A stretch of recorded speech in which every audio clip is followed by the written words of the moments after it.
એ કે બસ ના, એ કે બસ નહીં, કાલ સવારે બીજી વાર આવું થાય ને તો તમે રાખો, કારણ કે આ બધું મારા શેઠે મને આપ્યું છે, મારા સ્વામીએ.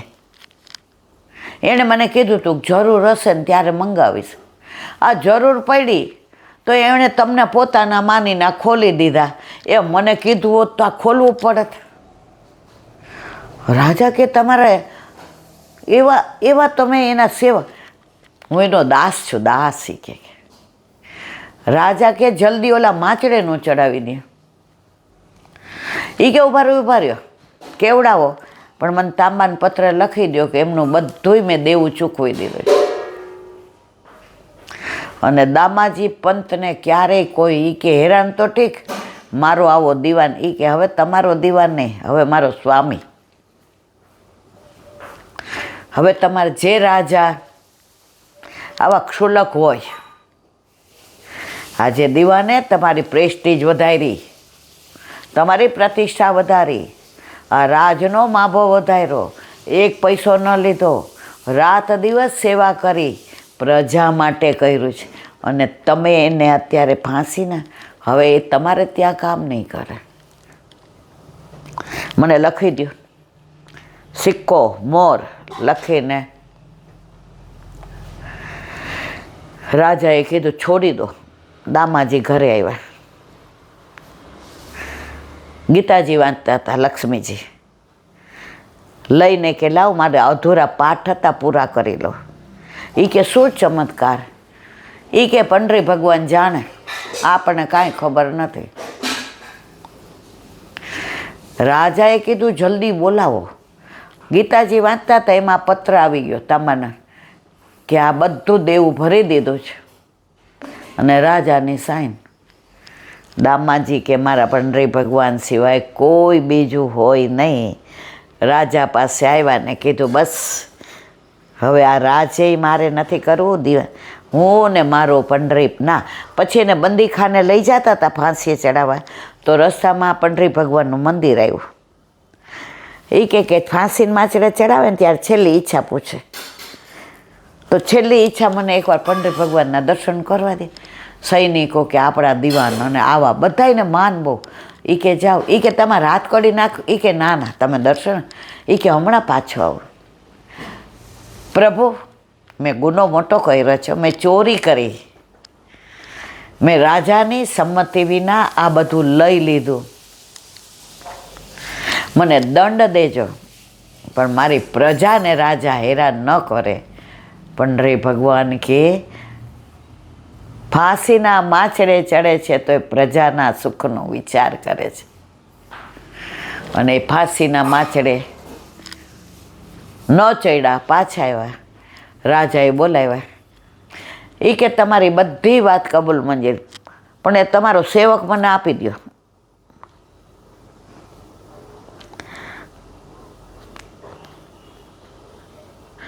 રાજા સાહેબ, તમે નસીબદાર કે મને ફાંસી માચડે ચડાવવાનું કીધું, તો એ મારા પંડરી ભગવાનના દર્શન તમને થયા, હું વંચિત રહ્યો. મારા પ્રભુએ મને બચાવવા શ્રમ લીધો.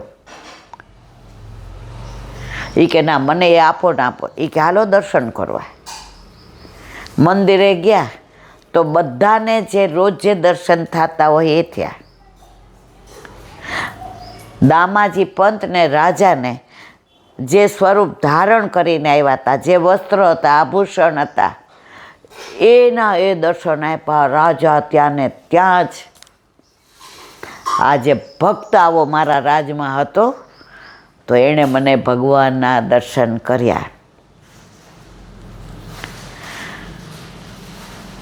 આવા ભક્ત આજે પણ થાય છે, પણ જીવ સ્વભાવથી દુષ્ટ છે, આપણે ઓળખી શકતા નથી. બોલો વલ્લભાત. દસમ સ્કંદ પૂજ્ય જીજીના ચરણારવિંદમાં દંડવત પ્રણામ.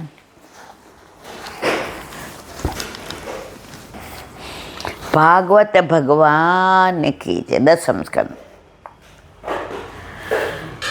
શ્રી વ્યાસજી અને સુખદેવજી જેવા મોટા મોટા મુનિઓની દ્રષ્ટિમાં તે કંઈ અજબ ગજબના છે. તે વ્યાપક ઈશ્વર તરીકે છવાઈ ગયો છે. ભગવાન શ્રી કૃષ્ણ જે ભોગમાં પણ યોગ સાધનારો જગતમાં બીજો કોણ મળશે? બધાય બધું છોડવાનું કે આટલા ઉપવાસ કરો, આટલા વ્રત કરો, આટલા તપ કરો, આટલા જપ કરો, સગાવાલા છોડી દો, ઘર છોડી દો. આ એક જ ભગવાન એવો છે કે બધા ભોગ કરો, એમાં યોગ, યોગેશ્વર. આજે સરસ આપણને ભાવતો હોય ઠાકોરજીને ભોગ ધરાવો, પ્રસાદ લ્યો, ભોગમાં યોગ થઈ ગયો. બહુ દાગીનાનો શોખ, પ્રભુને ધરાવો અને તમે ધારણ કરો, ભોગમાં યોગ થઈ ગયો. તો આ એક જ કૃષ્ણ એવો છે, ભગવાન એવો છે જે બધા જલસા આનંદ કરાવે અને છતાં યોગ કરાવે છે. આપણે યજ્ઞ નથી કરવાનો. પહેલાંના જમાનામાં ચૂલા ઉપર અગ્નિ પ્રજ્વલિત થતો અને રસોઈ થતી. હવે ગેસ ઉપર અગ્નિ પ્રજ્વલિત. તો આ યજ્ઞકુંડી છે, એમાં રસોઈ આપણે રોજ યજ્ઞ કરીએ છીએ. તો અહીંયા કહે છે શ્રી કૃષ્ણની ચરિત્રાવલીમાં મોટામાં મોટું કોઈ પાસું હોય તે ભોગમાં યોગ છે. આ એક ભગવાન સિવાય ક્યાંય ભોગમાં યોગ નથી. આપણા માર્ગમાં પ્રભુ રસો હોય છે ને, રસની જ વાતો. આપણા ઠાકોરજીને હુકું કાંઈ ન ભાવે. એને ખબર છે કે આ બધાય કળિયુગમાં તું જે ધરાવ તે મને ભાવે. 16,008 રાણી હોવા છતાં તે તદ્દન નિષ્પૃહ, નિર્લેપ, સર્વથી પર. આવું વ્યક્તિત્વ માણસ કેળવી શકે નહીં. શ્રી સુખદેવજીને પણ શ્રી કૃષ્ણ માટે કહેવું પડ્યું યોગેશ્વરેશ્વર. હમણાં જ મેં કહ્યું યોગેશ્વરેશ્વર. ઈશ્વર તરીકેની અસાધારણ પ્રતિભા એમણે ઘણીવાર પ્રગટ કરી છે.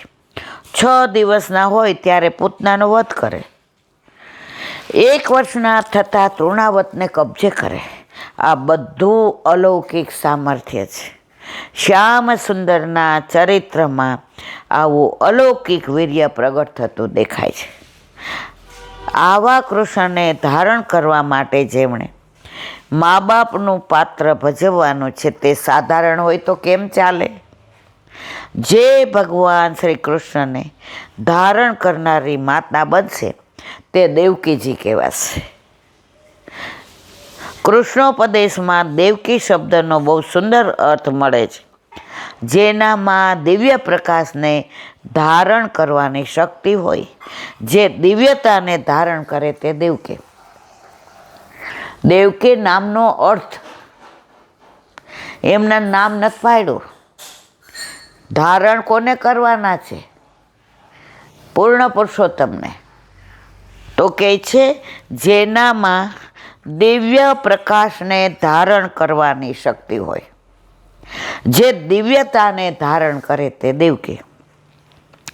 ઉપનિષદોએ વસુદેવ શબ્દની વ્યાખ્યા કરી છે વિશુદ્ધ સત્વ વસુદેવ સન્નિહિત. અંતઃકરણમાં બિરાજતું વિશુદ્ધ શુદ્ધ તત્વ તે વસુદેવ. અંતઃકરણમાં બિરાજતું વિશુદ્ધ સત્વ તે વસુદેવ. જેમની પાસે આવું વિશુદ્ધ સત્વ અને દિવ્ય બુદ્ધિ હોય એની પાસે જ કૃષ્ણજી પ્રગટ થાય છે. જેવી રીતે માતા પિતાના સંયોગથી માતાના ઉદરમાંથી લૌકિક બાળકનો આવિર્ભાવ થાય, એવી રીતે કૃષ્ણ જન્મ નથી. વિશુદ્ધ અંતઃકરણ અને દિવ્ય બુદ્ધિના આધાર સ્થાનમાં દિવ્ય પરમાત્માની અભિવ્યક્તિ થવી એનું નામ કૃષ્ણ જન્મ છે. આ કોઈ લૌકિક બાળક નથી એટલે ગર્ભમાં ધારણ કરી ના આવે. દિવ્ય અલૌકિક શક્તિને જેણે ધારણ કરી એ શક્તિ અને વિશુદ્ધ તત્વ એ બે ભેગા મળ્યા અને એમાંથી જે સત્વ તત્વ ઉત્પન્ન થયું તે કૃષ્ણ. જન્મ એટલે જે નથી તેની જાગૃતિ નહીં, જે છે તેની અભિવ્યક્તિ. આનો અર્થ એવો નથી કે શ્રી કૃષ્ણ જન્મ પહેલાં કૃષ્ણ હતા જ નહીં.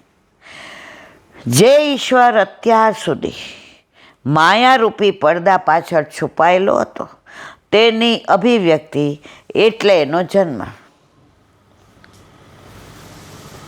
આજે કોઈ વસ્તુ ખોવાઈ ગઈ હોય અને મળી જાય તો એ વસ્તુ તો હતી જ, પણ મળી એમ પ્રભુ છુપાઈ ગયા હતા અને મળ્યા એટલે એનો જન્મ. આથી શ્રી મહાપ્રભુજી કૃષ્ણ જન્મ માટે આવિર્ભાવ કે પ્રાદુર્ભાવ શબ્દ વાપરે છે. જન્મ શબ્દ કે ઉત્પત્તિ શબ્દ પણ વાપરતા નથી. પ્રભુનો જન્મ થાય જ નહીં, જન્મ આપણા બધાના થાય. આવિર્ભાવ પ્રાદુર્ભાવ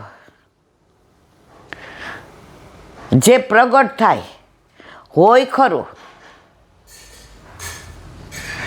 આજે હીરો ખોવાઈ ગયો અને આપણે ગયા પછી 50 વર્ષે મળ્યો એટલે છોકરાઓ તરત કે એ બા દાદા કેટલું ગોતતા હતા, આ 50 વર્ષે મળ્યો. તો હીરો તો હતો જ, ખોવાઈ ગયો હતો. બોલો વલ્લભા વ્રજ વિહાર. વ્રજ વાલું રે વૈકુંઠ નહીં આવું. હવે જેમ જેમ દિવસો નજીક આવે છે ને એમ થાય છે કે હવે ક્યારે સોમવારે 3:30 વાગે ટ્રેનમાં બેસ જઈએ. વ્રજનો એક ઉત્સાહ હોય છે, વ્રજનો આનંદ હોય છે. હમણાં જ આવ્યું કૃષ્ણનું જ્યાં પ્રાગટ્ય છે, જ્યાં પ્રાદુર્ભાવ છે, જ્યાં આવિર્ભાવ છે, ત્યાં જવાનું મન કોને ન થાય. આવ્યા યમુનાજીના નોતરાને મારે જાવું છે વ્રજ પરદેશ રે, આજ કોઈ રોકો નહીં. કાંઠે ઊભો છે મારો વાલ, મોને કાંઈ જુએ છે મારી વાટ રે, આજ કોઈ રોકો નહીં. પ્રભુ તો આપણી રાત 24/7 આપણને એક પળ ભૂલતા નથી, એટલે તો વારંવાર બોલાવે છે. આપણે અહીંયા 40 વર્ષથી રહીએ છીએ. હવે રાજકોટમાં બા દાદાએ નથી, મારા મમ્મી પપ્પાએ નથી, છતાંય આપણી એ ભૂમિ આપણને યાદ આવે છે. ઘણીવાર કારણ વિના સવારથી હાથ જઈને પાછા આવીએ છીએ. અહીંયા શું નથી, છતાંય કેમ ત્યાં જવાનું મન થાય છે. એમ આપણા ઠાકોરજીનું પણ મૂળ પ્રાગટ્ય ત્યાંનો છે, એટલે આપણા ઘરે બિરાજે છે એ જ કાનોડો છે જેનો પ્રાદુર્ભાવ થયો છે વ્રજ. એ આપણા ઘરે વલ્લભભાઈ પધરાયો, છતાંય આપણા ઘરે 30 વર્ષથી બિરાજે, તો વારંવાર એને એની ભૂમિમાં જવાનું મન થાય છે ને મારવાલા, એટલે આપણને લઈ જાય છે. આપણે ભાગ્ય સૌભાગ્યથી અમને જી દે. પ્રભુ ઘરે પધારે એ ભાગ્ય, અને વારંવાર એને ઘરે લઈ જાય છે આપણને આ સૌભાગ્ય. આ કોણ આપે? ભાગ્ય સૌભાગ્ય શ્રી અમને જીવ દે, એવું આપણું વ્રજ. કાલે આપણે મર્યાદા ભક્તિની વાત કરી, હવે પુષ્ટિ ભક્તિ. પુષ્ટિ ભક્તિમાં દુઃખ સ્વજન માટે માગ્યું. શ્રી મહાપ્રભુજીએ લોકોના દુઃખ દૂર કરવા, પરોપકાર માટે નહીં, મોક્ષ મેળવવા નહીં, સ્નેહ સાંદ્રતાથી ભગવત લીલાની અનુભૂતિ માટે, સદાનંદમય ભગવાન શ્રી કૃષ્ણની લીલાઓ પણ સદાનંદમાં. પ્રભુએ ગોકુળ છોડ્યું ઉદાસ જોયા, મથુરા છોડ્યું ઉદાસ જોયા, ગોલોક પધાર્યા ઉદાસ જોયા. કેમ? એને રાધાજીને માને બધાને છોડવું ગમતું હતું. એ સદાનંદ છે.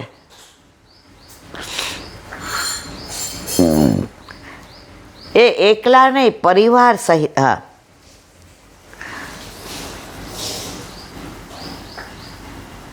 તેમાં આનંદ જ મળે, સુખ જ હોય, સપ્રાય તેમ સમજે. શ્રી મહાપ્રભુજી તો વિલક્ષણ રીતે લીલાસ ભક્તોએ અનુભવેલા દુઃખ માગે છે. કુંતાજીએ દુઃખ માગ્યા એમ વલ્લભભાઈ કહે છે કે એવા દુઃખ અમને આપો.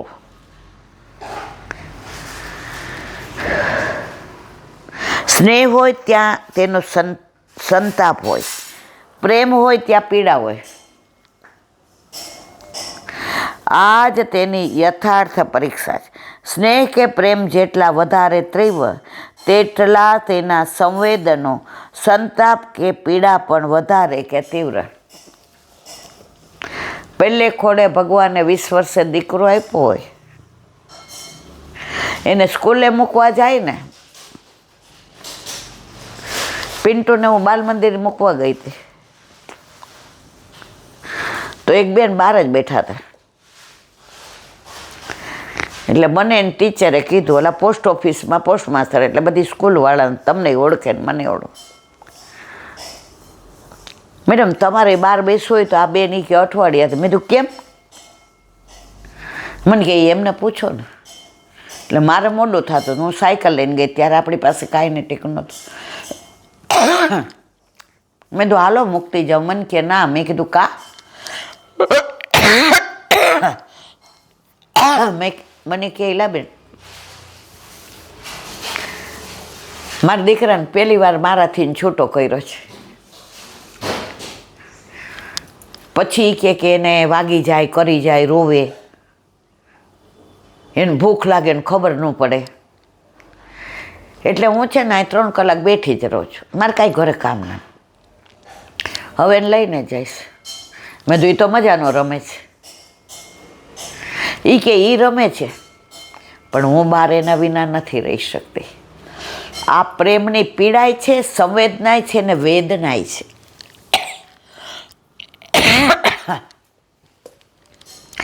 આ બધા ભાવ ત્યારે સમજણ નહોતી પડતી. ત્યારે મનમાં કીધું કેવા વેવલા છે. મનમાં બોલી હતી આવા વેવલા. અહીં તો પહેલે દિવસે ફોન નંબર આપી દીધો ઓફિસનો. ત્યારે ક્યાં મોબાઈલ હતા. મેં કીધું આટલા વાગ્યા સુધી ઓફિસ હોઉં છું. સારું. કોઈ દી કોઈનો ફોન ન આવ્યો કે મેડમ રડે છે. તો પેલા બંનેના દીકરા તરફ એટલો પ્રેમ, એટલો સ્નેહ કે બિછડવાની વેદના હતી, સંવેદના હતી. એનો વિરહ સહન નહોતા કરી શકતા.